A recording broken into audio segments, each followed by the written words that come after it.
With the experience and resources for cases throughout Louisiana, Walters Papillon Thomas Collins LLC is proud to support LPB, specializing in personal injury and wrongful death, with information at lawbr.net. All right. Good morning, and thank all of you for being here and for tuning in. We have with us today, obviously, Alex B., who's always here from the Department of Health, Office of Public Health, to take specific questions related to the virus and the disease or testing. We will also be joined in progress by Congressman Steve Scalise, who will be here with us. And I do want to thank Steve for the work that he's doing, and really for the entire delegation, the work that they're doing on behalf of the country and the state of Louisiana, specifically the CARES Act and other things that they've been working on. And I do know that Congressman Scalise has been appointed to the advisory council that the president will work with as he makes decisions about the guidance that he's going to issue relative to reopening the economy. And certainly I think that's helpful for our state to have someone on that council. We also have the Secretary of Economic Development, Don Pearson, who is here. He will be able to answer any questions about an announcement that I'll be making as part of this press conference around the Resilient Louisiana Commission, which will help us as we transition to reopening our economy here in Louisiana, not just in the short term, but in the longer term too, because we know this is going to be a process that's going to unfold over a number of weeks and months and so forth. You've heard me say we're not going to have a normal, we're not going to get back to normal until we have a vaccine and some effective therapeutic treatments, but we're not going to wait till then before we start to reopen the economy, get businesses back open, get workers back to work.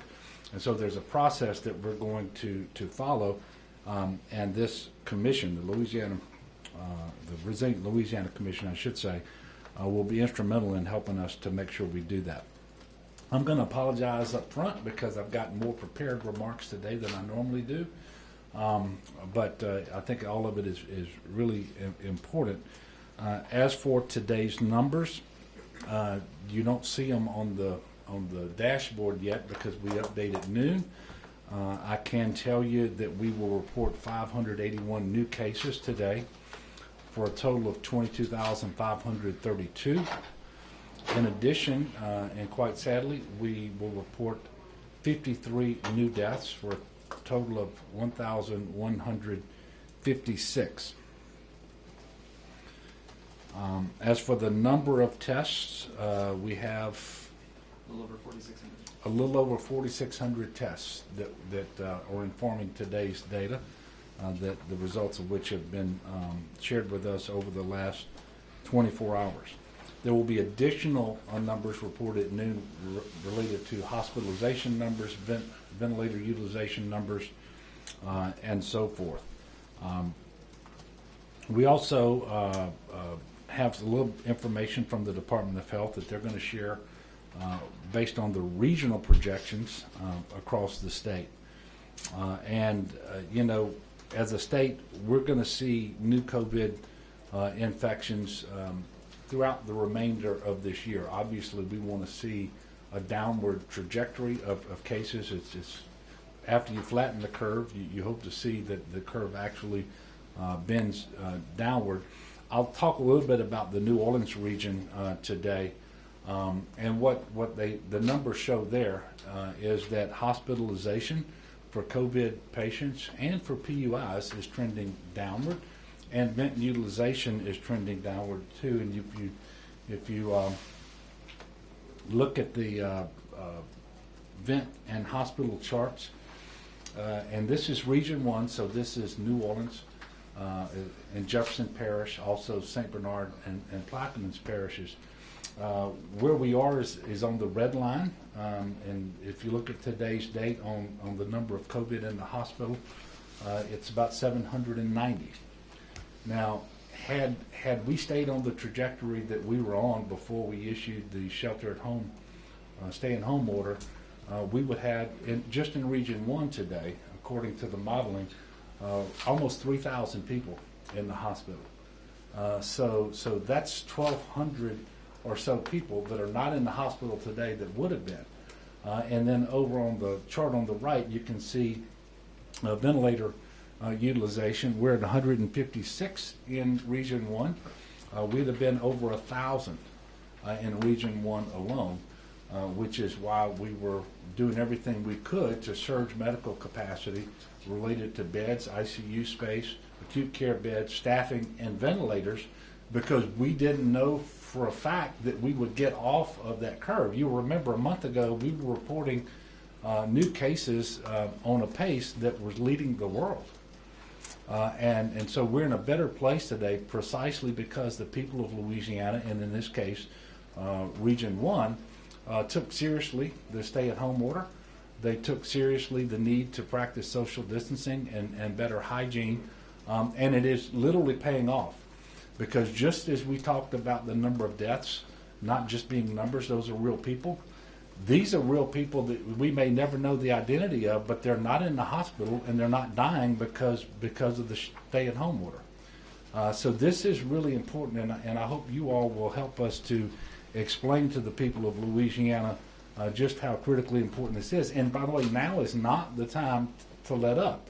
As Dr. Fauci said, we need to be putting the accelerator all the way to the floor on these mitigation measures, especially as we move through the month of April, because it's all part of the president's 30-day plan that was added to the initial 15-day plan. So I guess it's a 45-day plan to stop the spread. And it coincides exactly with our plan here in Louisiana through April as well. But this is why we're doing it, to achieve these kind of results. And it's still sad that we have people in the hospital today, on ventilators today, in ICU. We have people dying today, but not in the numbers that we thought were going to be the case. And so I wanted to share that with you all this morning. I also have another chart to show you that have the trajectories of where we would be on cases of COVID in Louisiana. And this is, I'm sorry, not Louisiana, in Region 1. So this is the same area. And you can see the red line there with an R naught of 2.4. So that's basically you do nothing. And you allow people to interact as they normally would. You would have seen cases along the red line. R naught of 2.0 is some mitigation measures, but not too many, and not necessarily everybody participating, and you kind of see where you are there. 1.7 is the blue line, and then R naught of 1.3, that's a shelter in place order like I gave that people are following for the most part, and that's really where we're trending right now, is the 1.3. Quite frankly, a couple of weeks ago we were doubtful that we would ever get to that line, and you have various data points that you can use to kind of determine where you are. New cases is not the best of them, but hospitalizations can tell you, and within hospitalizations we can model on ICU utilization and vent utilization as well. And when you put all those things together, we know that in Region 1 our line is down around the 1.3, and so what that means is we're not transmitting COVID the way that we would if these measures were not in place. And so it's really paying off for us, and we're in a much better place than we literally thought was possible. So just wanted to share that information with you, and if you have questions about that, we'll get back to your questions later. So, but this is all good news. Means we're headed in the right direction. And come on in, Steve.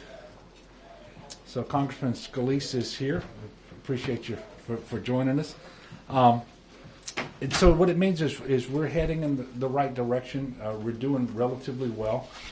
We do know, however, that not everyone across the state, and certainly not every region, is embracing and complying with the shelter-at-home order to the degree that we would like them to, and doing other things around social distancing and hygiene. And I again implore everybody to do that for the remainder of April. Obviously, we do have essential infrastructure and essential workers that are out there working. We've made sure that people have access to nutrition by leaving restaurants and grocery stores open and so forth. But as you venture out to take advantage of those things, don't do it more often than is necessary. And you don't have to take everybody to the store every time that you go. And of course, we have the delivery and the drive-through and the takeout options at our restaurants. And I know there's a significant concern that if we remove too many restrictions all at once, that we're going to see the cases spike. That's a concern that I have as well. So we have to try to strike the right balance between promoting public health and minimizing the spread of COVID-19, the demand on our hospitals, and ultimately the number of people who die. But we do know that we also have to transition to opening up more of our economy across the state of Louisiana, and we're going to do that. I don't have a lot of precise information for you today. I do have a video telephone conference with the President and the Coronavirus Task Force at 2 p.m. today. Congressman Scalise is going to sit in on that conference with me. And as I mentioned earlier, he's been appointed by the President to a council of advisors, and I'm not exactly sure what you're calling it, to help the President decide exactly how we're going to open up the economy moving forward as well. And I think that that's very helpful. But we're going to have more information for you all in the coming days as to what that's going to look like. We do expect the CDC to revise their guidance today. We'll continue to rely on that guidance and consult with our Department of Health and Office of Public Health here. We will continue to look to things like the Department of Homeland Security's Cybersecurity and Infrastructure Security Agency, what their guidance is, and whether it changes on what is essential infrastructure and which workers are considered essential and so forth. So we'll have more information for you all about that in the coming days and weeks. I do want to take a moment to thank the Farm Bureau of Louisiana. They gave $500,000 to Feeding Louisiana, and that's the Association of Food Banks. So that money is going to be shared across 5 food banks that touch all 64 parishes. They include the Greater Baton Rouge Food Bank, the Second Harvest Food Bank, which also covers the Acadiana region, the Food Bank of Northwest Louisiana, the Food Bank of Northeast Louisiana, and the Food Bank of Central Louisiana. And on that note, while we're talking about Farm Bureau, I'd ask for special prayers for Ronnie Anderson. He's been the president of Farm Bureau for 31 years, and he's also been a long-term member of the LSU Board of Supervisors. He is currently in the hospital, in an ICU, and on a ventilator, fighting against COVID-19. He is aware and responding to stimulus, but today marks his 29th day in the hospital. Ronnie is set to retire in June, so I'd ask you to keep him and his wife, Vivian, and the entire family in your prayers. He is one of those people that are represented by the numbers that we always talk about. But those numbers all refer to individuals in Louisiana. I also want to thank Airbnb for committing $500,000 to provide places to stay for at least 350 frontline healthcare workers in the New Orleans region. Today, Sam's Club and Walmart are donating produce to healthcare workers at University Hospital in New Orleans. About 20,000 pounds of fresh produce via Sam's Club, so we thank them very much for that. We expect that it will provide over 1,000 hospital employees with fresh produce, and they're going to be on site. Sam's Club employees will be to distribute that today. Obviously, our healthcare workers, doctors, nurses, respiratory therapists, a lot of professional healthcare workers, they're on the front lines. They are absolute heroes, working long hours to care for those who are dealing with COVID-19, and people who are in the hospital for whatever reason. They happen to be in the hospital right now. So we're very thankful for them, and we're thankful for Walmart and Sam's Club for recognizing how important they are, and to recognize them. And this gesture, I think, is relatively simple, but I think it does speak volumes as to how important they are. And the other thing I wanted to recognize is Walmart is they've been helping the state. They're partnering with the state to facilitate testing. They're doing that principally right now in Caddo Parish, but also down in St. John the Baptist parish, and that's really helping an awful lot. And then I want to make an important announcement regarding our economic recovery. Life as we know it obviously has been altered for the time being. No part of our state, no part of our economy has been untouched by this public health emergency.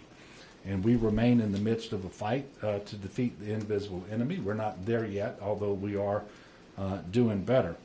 Our healthcare, education, business, and governmental institutions have all been adversely impacted, and I understand that we need the best possible game plan for the future in order to foster economic recovery, to become an even more resilient state, and to safeguard public health.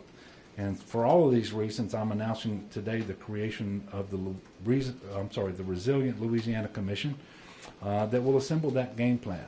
And the purpose is to bring together the very best public sector and private sector individuals who have expertise in these areas and get them to prepare and guide the state through the next weeks and months as we deal with the COVID-19 pandemic. They're going to look at our economy, make recommendations to make our businesses more resilient so that we can open them up, get businesses open, get workers back to work, but do so in a way that adequately protects public health.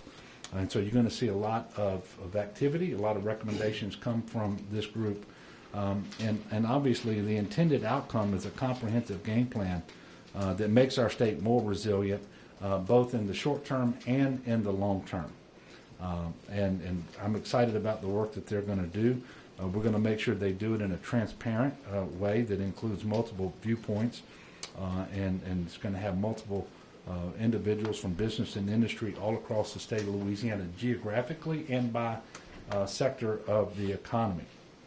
It's a tall task, by the way, but I have confidence that with the experienced and talented, dedicated, and diverse members of this task force, that they're going to do a great job.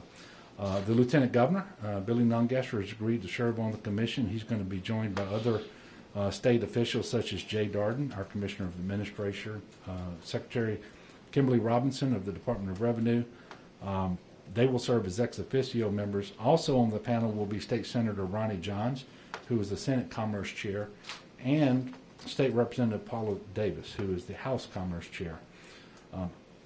The two chairs will be charged with leading the Resilient Louisiana Commission are Don Pearson and Terry Sterling. You all know Don. He has decades of economic development experience at the local, regional, and state levels. And I will tell you, I can't think of anybody better than Terry Sterling to be the co-chair.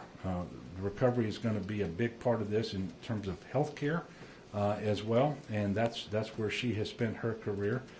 We need to know what's worked and what didn't work in terms of our medical response to COVID-19.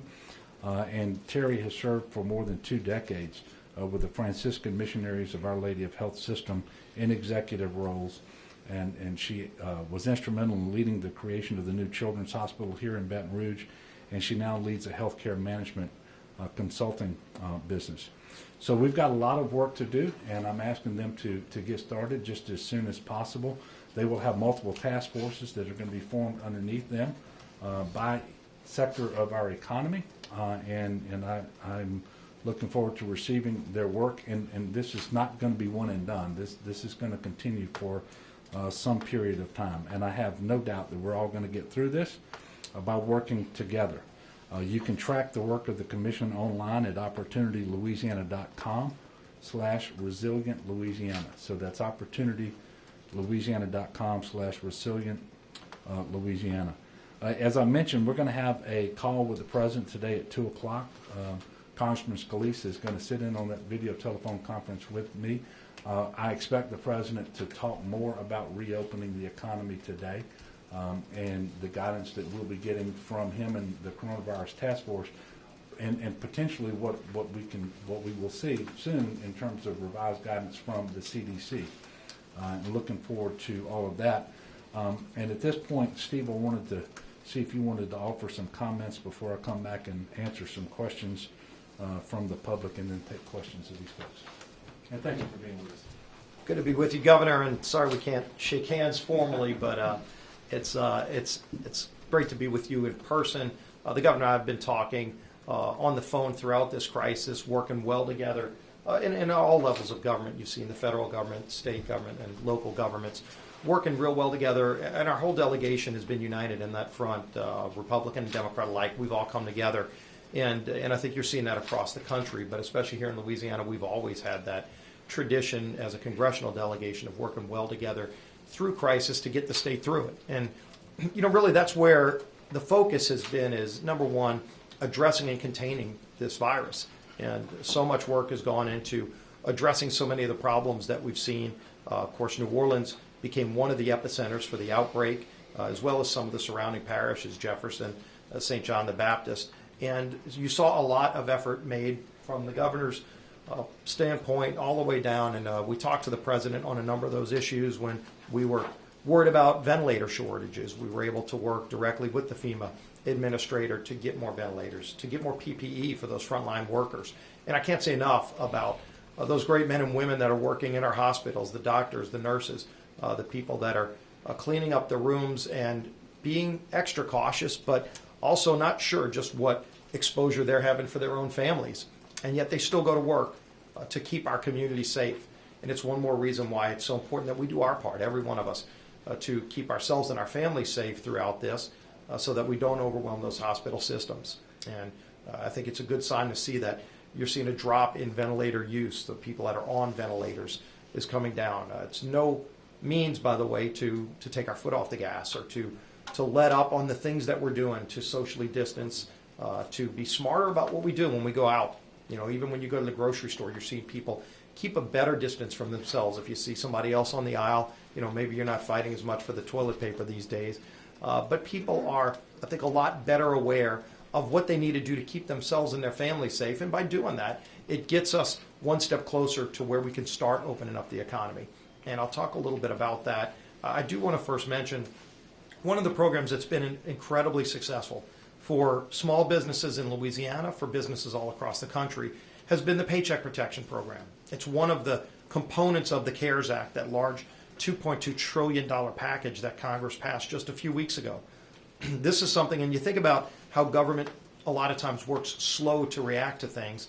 Here's a case where government moved at light speed to set up a program, and this was Republicans and Democrats again coming together to say we need to save our small businesses, the medium-sized businesses, and including the large-sized businesses. And there's different components of that bill for everybody. But the Paycheck Protection Program has been the most successful and the most effective.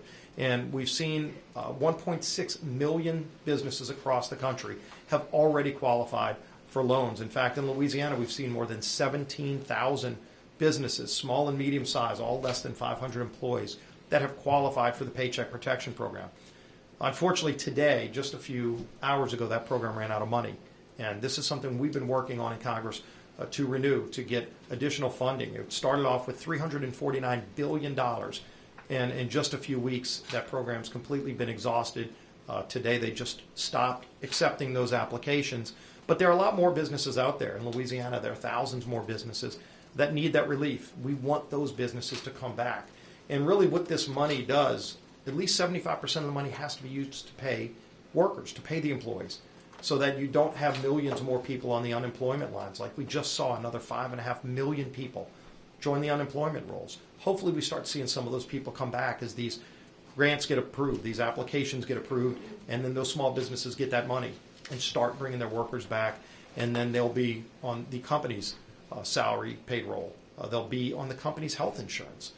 And so that's really the intention of the program. It's why we're pushing to get additional funding. The president's asked for $251 billion more, and we've been working with Treasury Secretary Mnuchin and his team. I know negotiations are ongoing as we speak, both Republicans and Democrats, House and Senate, working with the White House to try to get an agreement. Hopefully we get that agreement soon in the next few days because, again, as of today, the program's run out of money, yet there are thousands more businesses I know here in Louisiana that still need that relief, because as we start looking towards the recovery, and that's really where the focus has started to shift. And I've been on many calls for the last few weeks with everybody from our local restaurateurs to the heads of some of the biggest companies in the world that are starting to look towards the next step. to safely come back. And let's keep in mind, when we talk about reopening the economy, and I know the governor and I have talked about this as well as many others, we're not talking about picking a choice between safety and economic recovery. You can do both, and we have to do both. And I've talked to a lot of health experts, and the good news is we've got some great health minds here in Louisiana. It was really good to see Warner Thomas, the head of Ochsner Hospital at the White House just a few days ago, working with the president on a plan to share ventilators for those communities that have an abundance of ventilators today, where other communities have a need. They can share and move those around the country. And hospitals have come to an agreement to do that.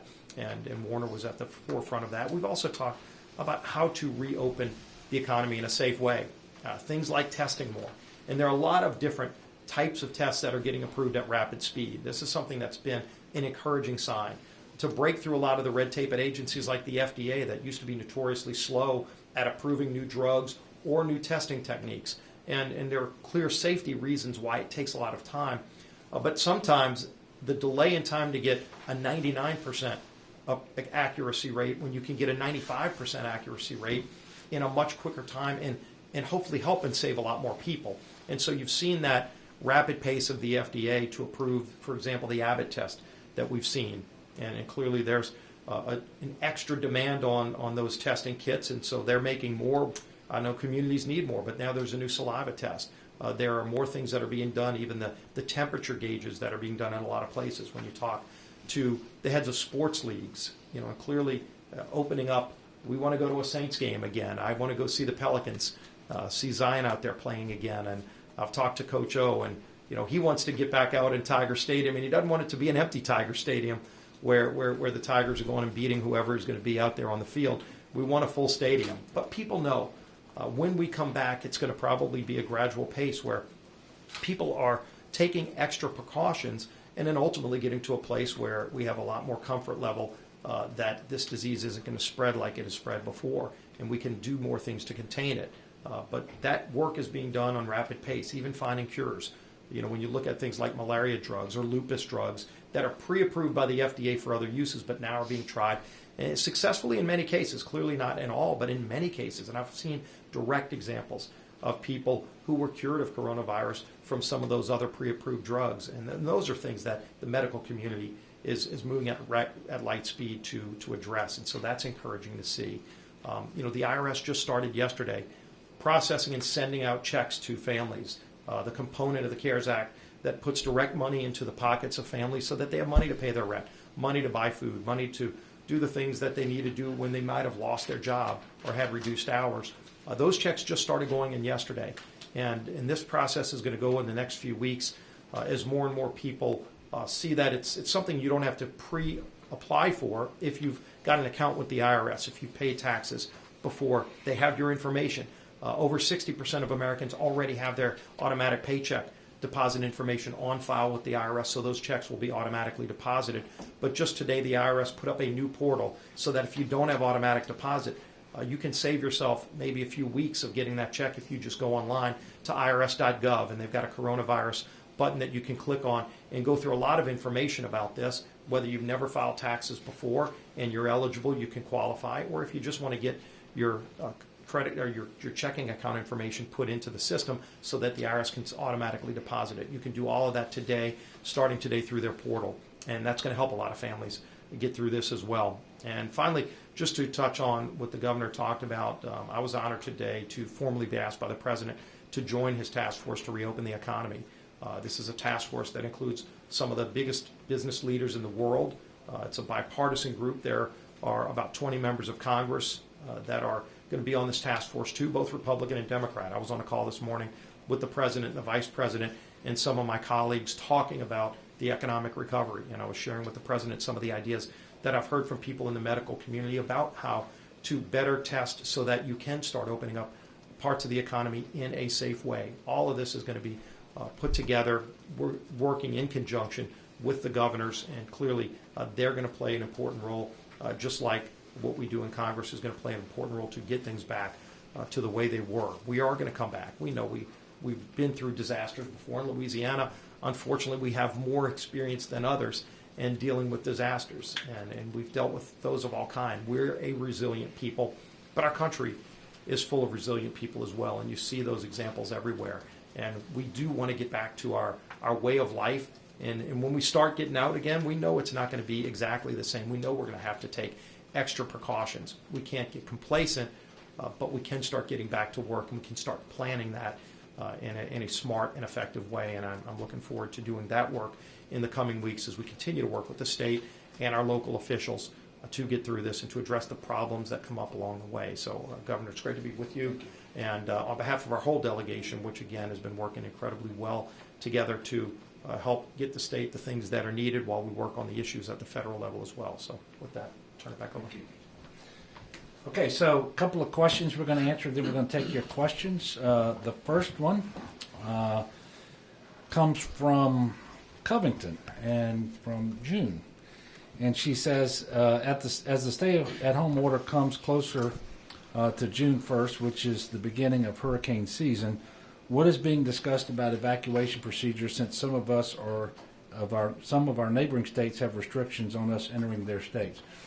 First of all, it's a great question, and I don't know that the stay-at-home order will be in effect. In fact, it won't be in effect on June 1st, I don't believe, in the way it currently looks. But we know that we're going to still be dealing with COVID-19 on June the 1st as we get into hurricane season. So what I want to tell everybody is some of the things that we have to do every year apply this year, and probably apply even more so. So get a game plan. Make sure that you go to getagameplan.org and you follow those instructions so that you can put yourself and your family in the best possible position to withstand a hurricane. Secondly, we're not going to be postured the same this year. And so when we look at hurricane preparations and our planning, for example, to shelter the same number of people, we're going to have multiple shelters so that we can practice social distancing inside of the shelters. We're going to need to provide PPE. We're going to have additional medical personnel in any shelter that we open. And so there's all sorts of things that we're going to have to consider.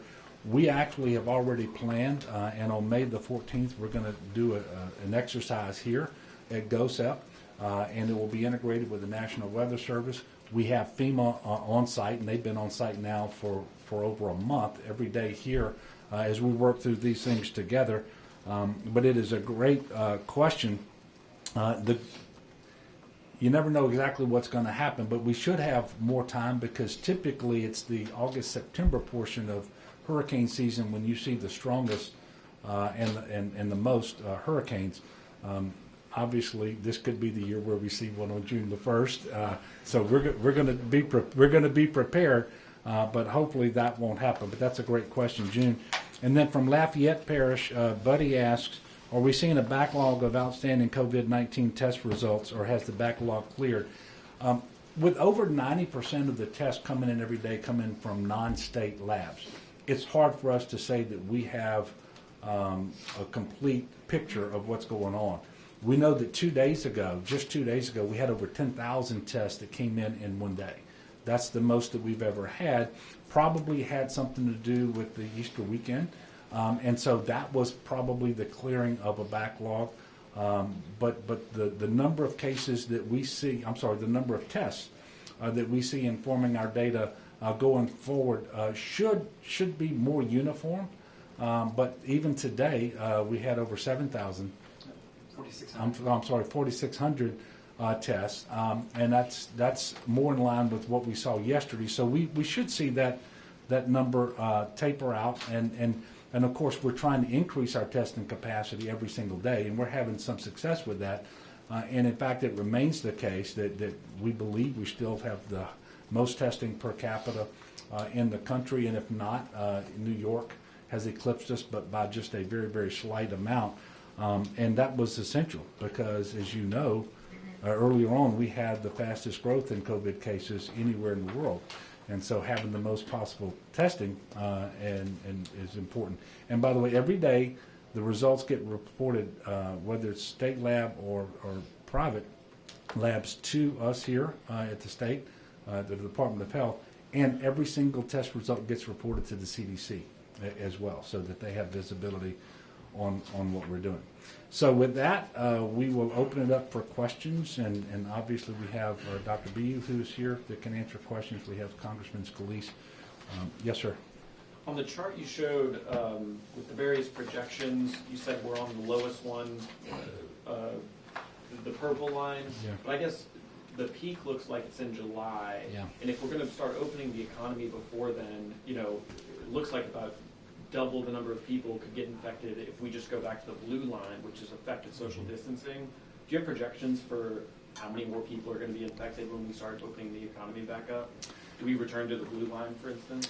Well, first of all, we're going to try to do things like to make sure we don't do that. And that's why we're still working through this. We're trying to get CDC guidance. We learn more about this virus. We learn more about its transmission. We learn more about the disease every single day. And so when we open up more of our economy, we're going to do so in a way, as Congressman Scalise indicated, where we protect public health as we do so. That's why things are not going to look just like they did before. Occupancy limits in various establishments will be reduced. You're going to see people wearing PPE. You're going to see social distancing. We're going to require that people stay home if they are sick. Continue to do all the things around hygiene that we've been talking about. And then critically important, and we need to ramp up this capacity as quickly as possible, is more testing so that we can find out sooner when someone has COVID-19, then do the contact tracing necessary to isolate those individuals that they've come into contact with. And that's really how you can reopen the economy. And there are other things that I didn't just mention without going back to these curves that we were trying to flatten. But you raise a good point, because we know COVID doesn't go away on May the 1st. And if we're not smart, and if people just want to get back to life as normal and they ignore everything that we're putting out, then you know that you do go back to one of these other trajectories where we don't want to be. And you're going to know a lot more soon about how we're going to reopen. And I know that's the topic that a lot of people want to talk about today. Quite frankly, we just don't have a lot of the answers yet, because we're still working through this. We got a video telephone conference today with the president. CDC guidance is going to be coming out. This task force that I talked about is going to be informing the decisions that we make. And at all times, we will make sure that we're hearing from the medical community as well. And I mentioned this earlier, and I talked to Congressman Scalise about this. It is a very important sector of our economy, but it also deals directly with health. It is my expectation that the first part of our economy that we stand back up, and again, it's going to still look different, will be the clinics and the hospitals with respect to non-emergency medical procedures and surgeries. Because there's only so long you can put those things off before a percentage of them become emergency conditions, and before you're impacting the overall health of those individuals that then make them more susceptible to COVID-19 going forward. And we know it's also a big part of the economy, because healthcare is a huge sector of our economy here in the state of Louisiana and nationally as well. So we're gonna be doing that first, and quite frankly, I'd like to be able to do a lot of that before May the 1st. But it's going to look different the next time you go to the clinic. For whatever clinic you happen to be going to, you're going to see social distancing. You're going to likely be required to wear a mask. You may have to sit in the car until you're called and you're told to come in, so that we don't have people congregating in waiting rooms. And there's going to be a whole lot of other things that I can't even begin to envision right now, but that's what we're working through right now, and I'm going to get a report or a set of recommendations from the Department of Health soon about what that's going to look like. But I know that it's my obligation to let all of our hospitals, all of our clinics know in advance what these restrictions are going to look like, so that they have time to prepare. They're going to need to be able to call staff in. They're going to need to be able to schedule the procedures. They're going to need to be able to clean their facilities and make sure the PPE is on hand and all of those sorts of things. And that's just with respect to healthcare. And then you're going to see all sorts of things with respect to the other sectors of our economy. There's nothing easy about this. How long till widespread testing? I keep hearing how that's the key to reopening the economy, but it just seems like as a practical matter, just to scale up, to get the kits to where they need to be and then to process it all? Yeah, I'll ask Dr. B to come and address how long. We're not going to wait until we have the testing we want in order to make changes to the orders that are in place right now. But it is fair to say that with more testing, the surveillance testing, the diagnostic testing related to the virus, and then the antibody testing related to immunity, all of that plays a big role going forward. And as you have more testing, then you can do more things to open the economy and do so without the cases spiking, because you're just going to have a better feel for what's going on out there, and you're going to be able to isolate those individuals who have the disease, quarantine those with whom they've come into contact, and really open things back up. We pray that immunity really is conferred upon people who have antibodies from the disease, and that they can't get it a second time. By the way, we don't know that yet, but that's a pretty educated guess, and the antibody tests are going to be critically important for that. But you should remember what Dr. B. you said yesterday. Antibody tests potentially can measure whether you have antibodies to a coronavirus. The common cold is caused by a coronavirus. So we got to make sure that we're testing for antibodies that have been developed as an immune response to this novel coronavirus, to COVID-19. And so not just any antibody test is going to do, and then when we come up with the right tests that are reliable, then they have to be mass produced the way that we want them. So all this is going to take some time, but we're not going to wait until all of that is in place before we start re-engaging different sectors of our economy. But it is fair to say that until we have more testing, until we have therapeutic treatments, until we have a vaccine, you're going to see a transition over time, over months, and potentially up to a year, year and a half, whatever that looks like until we get all the way there, where we're just going to be living in a new normal. Dr. B? Thank you, Governor. Yeah, so we actually have widespread testing in certain communities across the state already. We've been working hard with partners outside of the state's lab, major health systems, the Ochsner Health System. Here in Baton Rouge, the LSU Veterinary School stood up what was previously a research lab in record time and was able to process clinical samples. LSU Shreveport developing their own samples, able to do a high volume of tests. What we want to see is more of that high volume testing capacity in other parts of the state. Early on, when we were in a mitigation phase, we were really focused on how do we understand how much COVID is in the community. That's where you saw drive-through testing sites in communities, especially urban communities across the state. What we know now is that the volume at those sites are decreasing. We've stood up new sites in the river parishes that actually have good, robust volume, but if you look at what's going on in Lake Charles, Lafayette, even here in East Baton Rouge, we know that the demand for those testing sites are down, and that's a good thing. That means that we're seeing less COVID in the communities, fewer people who are developing symptoms. What we want to do now is move to a stance where we can do suppression. And suppression means that we have to have capacity in really regions across the state where, as we identify a new case, we can quickly do contact tracing, test everybody else around that person who may have symptoms, and process those samples quickly so that we can continue to make that ring larger and larger. All of those people being told specifically to stay home, that's what's going to allow us to keep our public spaces freer of COVID and allow us to resume. By the way, we're seeing some great things in Louisiana. So we have 3D printing of swabs because swabs are in short supply across the country. In order to take these specimens and have them tested, and we're still short reagent, and that's a problem across the country as well. But over time, all of these things are being addressed, and our capacity is ramping up. And I don't want to fail to do this.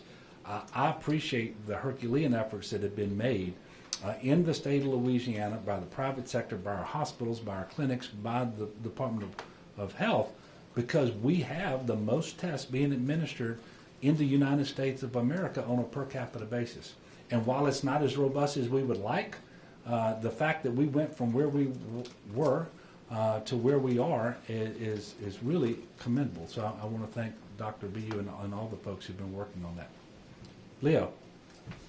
This is a question for you and Congressman Bowe. I'm going to let the congressman go first then. Well, good. You saw the Harvard study that came out Tuesday, and it said that these epidemiologists said that it looks like that we're going to have to continue watching this, even if it's apparently eliminated the virus through the year 2024. And they're recommending social distancing through 2022 if, in fact, it's going to take that long to get a vaccine. In your discussions with the White House, have they discussed that scenario or this study, and what would be the plan? Well, to go back on what the governor just mentioned, we're learning more about this disease every single day. Medical experts are coming up with better ways to confront this disease, to treat it in some cases, and ultimately still working towards a vaccine. But in the meantime, through social distancing, we've seen that we can reduce the spread of the disease, and it's been very successful. But we also know you can't keep the economy closed for 6 months or till 2024. There will be no economy left.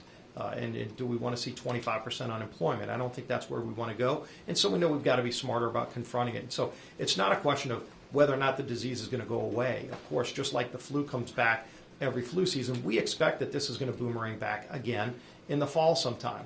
And so you've got to start taking those precautions now to figure out how to live with COVID-19 in our society, but while also being safer to confront it. And then in the meantime, for anybody to suggest that they know what's going to happen in November of this year, let alone what's going to look like in 2024, I hope and pray that our medical experts who are working incredibly hard will find a cure for this. We'll find a vaccine that works. Again, they've already found a number of therapies that are pre-approved by the FDA that do work for some patients on this. Not all, obviously, but on some it's worked. I've heard the direct stories from friends of mine who had COVID-19 and were struggling. Some on ventilators, and then they took some of those drugs for things like malaria or for lupus, and literally the next day they were off the ventilator and got to go out of the hospital and go back home. And so, we're learning more every day to think we're going to know what's going to happen in 2024, let alone, frankly, by July of this year. I think we're going to know a lot more and have better ways to protect ourselves and our families from this disease just because of the breakthroughs that are happening as we speak. Not just the testing, but the actual cures that are being found. Yeah, and I really don't have anything to add to that. We have not had, in our conversation with the Vice President and the President, any specific discussions about that particular study. But as these studies come out, I'm sure that they will inform what the CDC does in terms of the guidance that they give us and so forth. Yes, ma'am. Governor, on the Resiliency Commission, obviously you're going to be making decisions about reopening the economy much sooner than a task force would seem to suggest that it would come up with recommendations. So have you set some sort of short-term deadlines for when you want feedback from them, or are you just assuming that you will be making those decisions early on and they'll be doing more of the long-term sort of decisions? Well, it's really going to be both.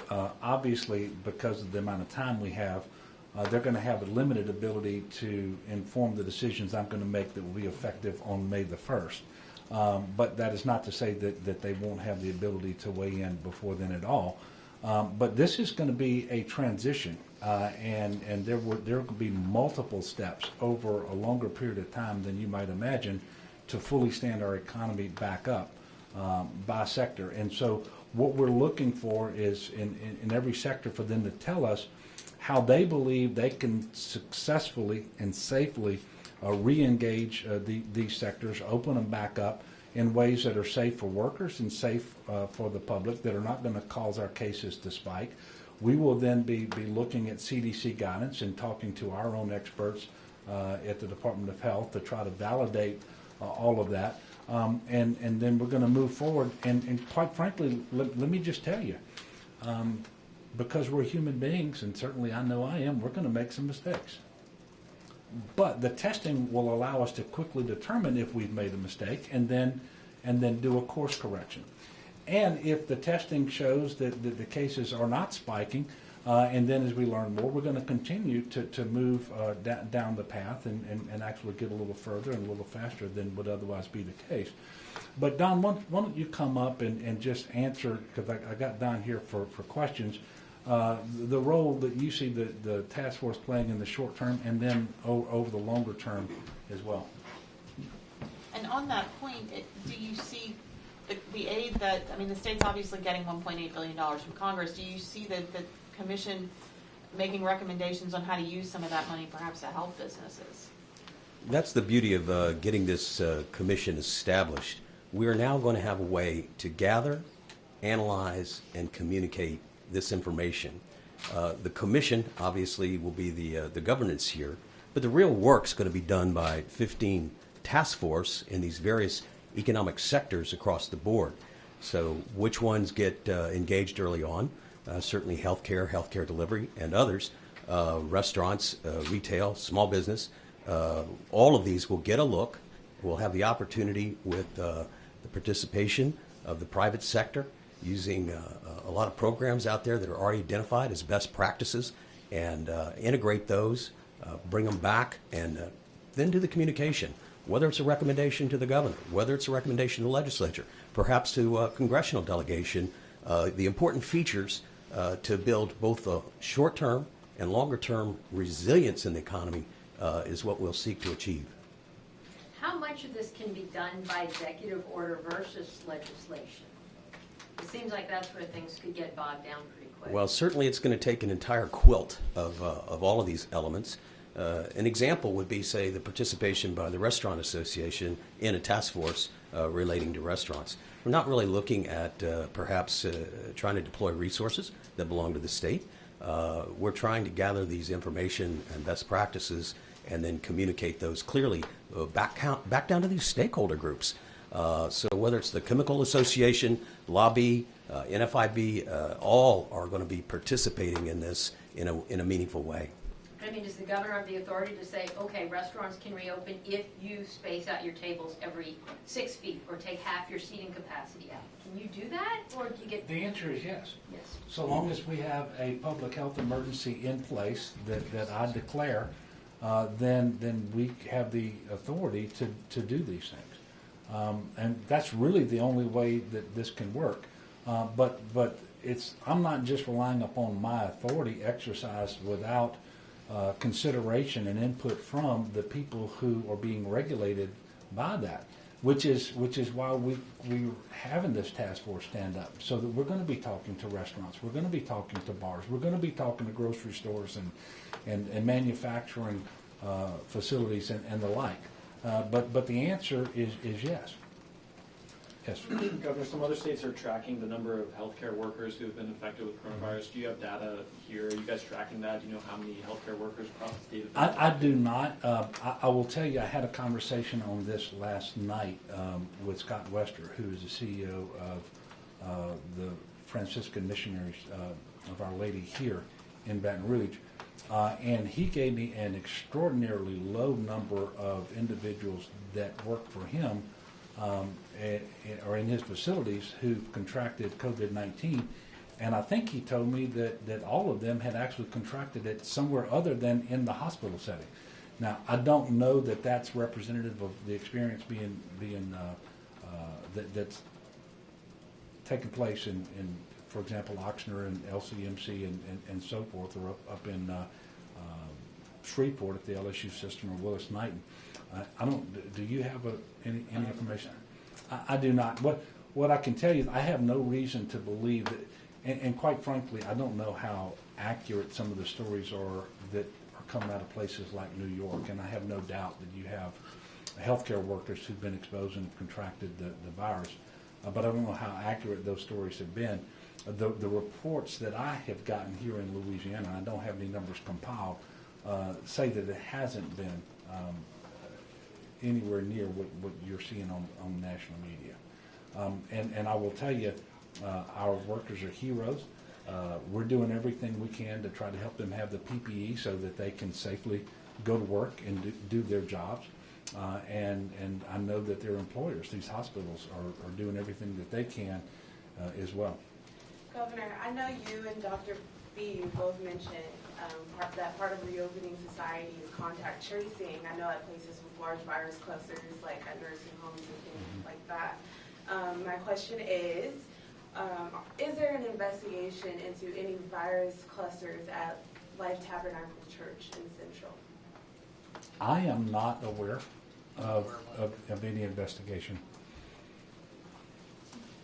Yes, sir. Do you have any modeling for other parts of the state? You showed some for New Orleans, but do we know if perhaps the peak in Baton Rouge may be later, or where things We look do. like?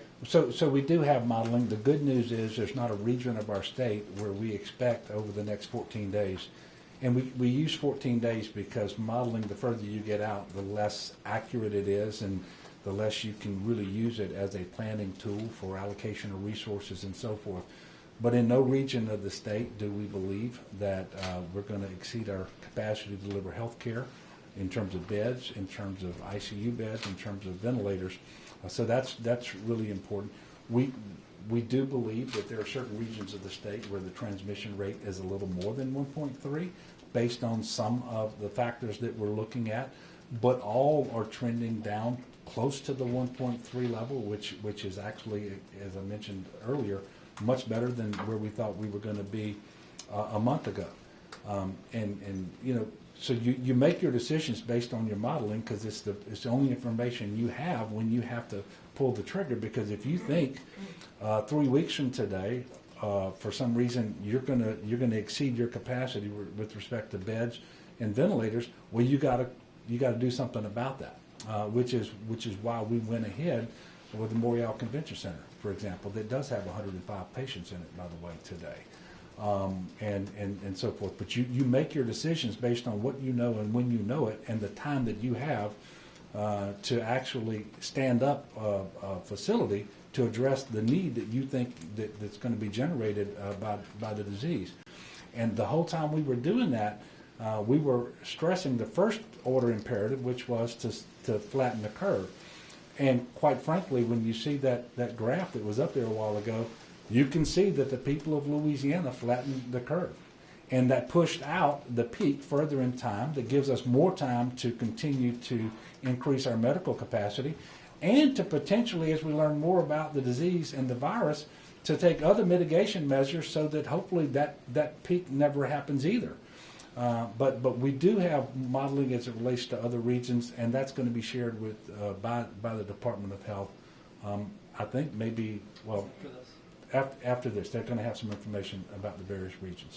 Let's hear All right, about so Elise, we're going to. about the PPP real quick. What would you say to the small businesses that I know, are still trying to get their money? You're out of the 750, hoping to reach a deal on the next 250, but at the current burn rate, that's gone by maybe next Thursday at this time. What beyond that? And what do you say to those that are still, not desperate for this money? Well, it's a lifeline for so many small businesses. I mean, we've heard from trade groups. I did a call last week with my WIP team, and we had the heads of the U.S. Chamber and the Business Roundtable, National Association of Manufacturers, and NFIB. These are the heads of all the biggest, smallest companies in the world. And they will tell you that if this goes on much longer, they're probably half of the businesses in this country that won't come back. And you're talking about maybe another month of the economy being completely closed. A lot of those businesses just won't be able to hang on, even if there's more federal help. And I think we need to get the PPP renewed, that extra $251 billion. Let's see how that works through. But at a minimum, as you now have more and more businesses recognizing how important this is to hold them on, it also shows you we do have to start opening the economy up in a smarter way.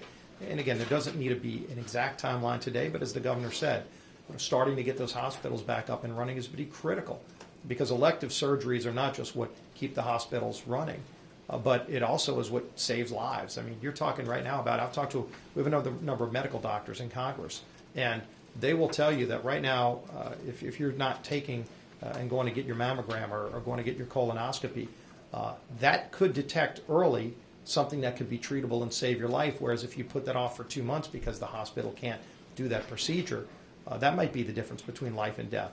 And so getting the economy back up and running in a safe, smart way is the real remedy. There's no endless supply of money that you can expect to keep businesses afloat when they have absolutely no cash flow. So we've got to be focused on how to smartly do it. And again, there are a lot of medical experts that are coming up with good techniques, and businesses are looking at this. The heads of sports leagues, you can imagine that the NFL, the NBA, on down are all having conversations about how can you have large gatherings. That's their business model. They've got very smart people, as we speak, working on really good ways to come back while safely allowing people to go into a sports arena to watch the Saints play, to watch LSU play. And so we're going to learn from all of the different, we're all talking to each other. Everybody's got good ideas about how to do it, but the real remedy is to get the economy open back up as soon as we possibly can in a safe way. Yeah, and not only are there multiple members of Congress who are medical doctors, there are two in our congressional delegation. I've actually had an opportunity to speak to Senator Cassidy and to Representative Abraham, both of whom have told me we really need to prioritize getting our hospitals and our clinics back open with the full array of services as best we can. And I'll give you another reason to do it. We've been talking about the fact that we have 33% of our population is African American, whereas more than 60% of the deaths are among African Americans. And we know that that's because of chronic underlying health conditions like hypertension and diabetes, kidney disease and heart disease and so forth. Well, in order to put that part of our population in the best possible position to withstand this disease, they need to be seeing their doctors too. And they need to be as healthy as they can be, even if they've got those conditions. And so we know we're going to have to do this, and we're going to do it first, and we're going to do it smart. And are we going to make mistakes? Yeah, but we'll learn from those, and we're going to make adjustments and move forward. Okay, so one more question, unless nobody's got one. Right here. Yes, what sir. is the best case scenario as far as economic recovery and how many businesses reopen, what businesses look like 3, 4, 5 months from now? You know, I don't know that I'm prepared to give you an answer. Obviously, we want more economic activity than less. We want more people going back to work than fewer. You know, we actually had the fourth fastest growing economy in the country when this public health emergency hit us. We know that unemployment has skyrocketed here like it has across the country. We know that small businesses are struggling, and I'm encouraging them to take advantage of the Paycheck Protection Program and the next installment of it, and to understand that those loans are forgivable under certain circumstances. And that's an incentive to try to make sure that you keep people on your payroll and that you're continuing to pay them so they don't become unemployed and so forth. But I don't have a timeline for you on exactly what that looks like. But I think the congressman was exactly right, and it sort of speaks for itself, that the sooner you can re-engage the various economic sectors and get people back to work and businesses back open, the sooner you're going to get back to full capacity, which is everybody's goal, and the less the damage that's going to be inflicted between now and then, because just like we talked about these numbers being real people who are in the hospital, real people who are dying, unemployment numbers, those are real people too, and those are families that are struggling. Those are businessmen and women who've had their life's work in their business, and those are their dreams and so forth. And so it's just incredibly important. I happen to believe that the people of Louisiana and the United States are very resourceful and resilient. And I think that as we find safe ways to allow them to open up, you're going to see them be very innovative. And they're going to find out new and better ways to have people working from home, for example, and still be as productive. You're going to see innovation in our country and in our state like you've never seen before, because necessity is the mother of invention, right, or something like that.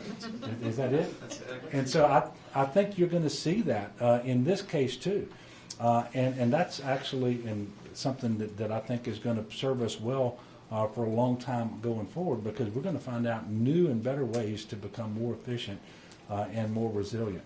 So I want to thank y'all again for coming out today. Tomorrow I will be doing a press conference at 3 p.m. from LSU at the PMAX. Go Tigers, where they are manufacturing some PPE. And so we're going to be there. We'll tour the facility, and then we'll do a press conference from there. So thank you all very much.